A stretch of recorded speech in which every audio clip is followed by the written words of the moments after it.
Hello students, welcome back to the class 10 social science subject chapter number 2, that is cultural heritage of India. In our previous lecture we discussed about drawing, painting, hand weaving, then embroidery, zari work, inlay. ये सारे जो work है ये art है, ये कला है. उसी के जैसे जो डांसिंग है, सिंगिंग है, देन अलग अलग रोल प्लेइंग है, ये सारे भी एक कला है, ये भी एक आर्ट है. तो ये हमारे फाइन आर्ट्स में आता है, that is singing, playing, dancing. फिर अलग अलग रोल्स परफॉर्म करना, यानी मूवीज़ में, सीरियल्स में आप देखते हैं ना, उसके साथ साथ आप लोग भी अपनी कल्चरल एक्टिविटी में स्टेज प्लेस करते हो. ठीक है, तो ये सारे जो आर्ट है, ये सारी जो कलाएं हैं, ये भी हमारे इंडिया की बहुत ज़्यादा फेमस हैं. और डिफरेंट रोल्स किए जाते थे, डिफरेंट कैरेक्टर्स परफॉर्म किए जाते थे हमारे एंशिएंट टाइम पे भी. ये हमारे इंडिया के यूनिक फीचर्स में, ये हमारे कल्चर का एक यूनिक फीचर है.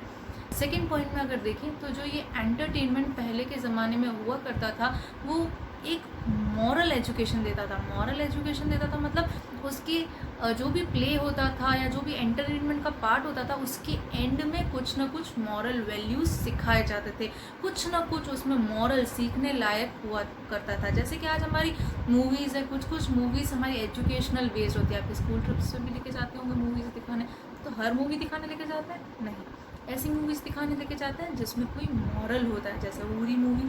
ठीक है, तो क्या है जिसमें आपको कुछ सीखने को मिलता है, आपके लिए कुछ सीखने लायक मॉरल होता है, जिसमें ऐसे आपको मूवीज़ दिखाई जाती हैं स्कूल्स के थ्रू, यानी वो एजुकेशनल ट्रिप में आता है आपके. तो वैसे ही एंटरटेनमेंट भी जो एजुकेशन का पार्ट प्ले करता था, एजुकेशन का रोल प्ले करता था, और लोगों को एंटरटेनमेंट के थ्रू मॉरल वैल्यूज़ दी जाती थी.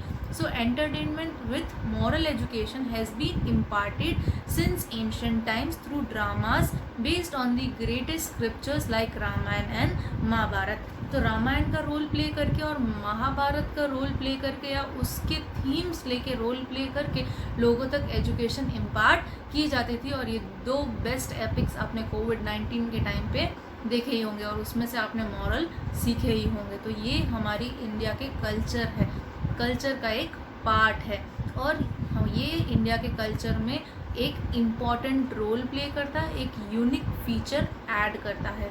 तो आज हम इस फाइन आर्ट्स के डिटेल में पढ़ते हैं. तो सबसे पहले आज म्यूज़िक के बारे में पढ़ेंगे.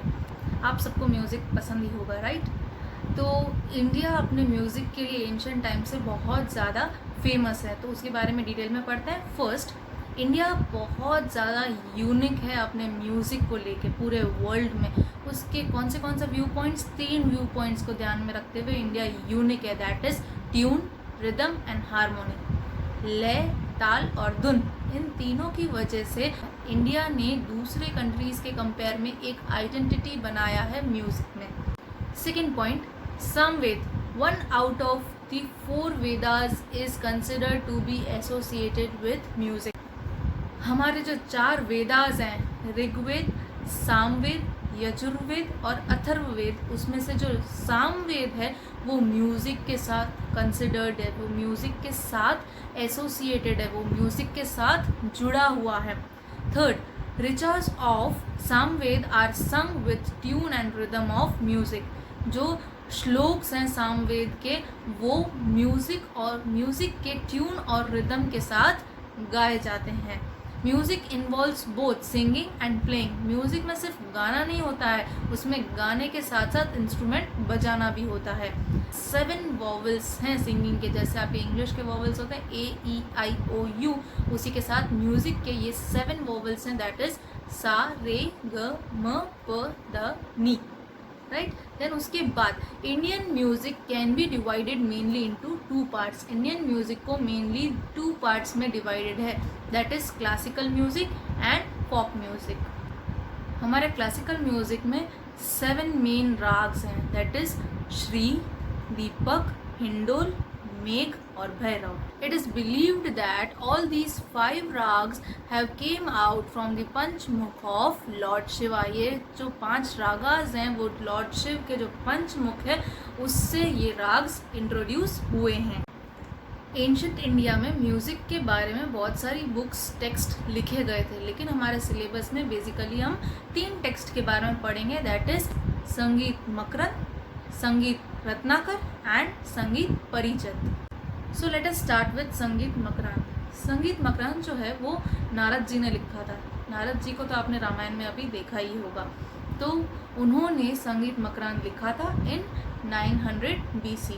उन्होंने इस संगीत मकरंद में अपने 101 रिदम्स एंड 19 वीनास को डिस्क्राइब किया था और वो आज भी बहुत ज़्यादा यूज़फुल है। नाउ नेक्स्ट इज संगीत रत्नाकर। संगीत रत्नाकर को पंडित सारंग देव ने लिखा था।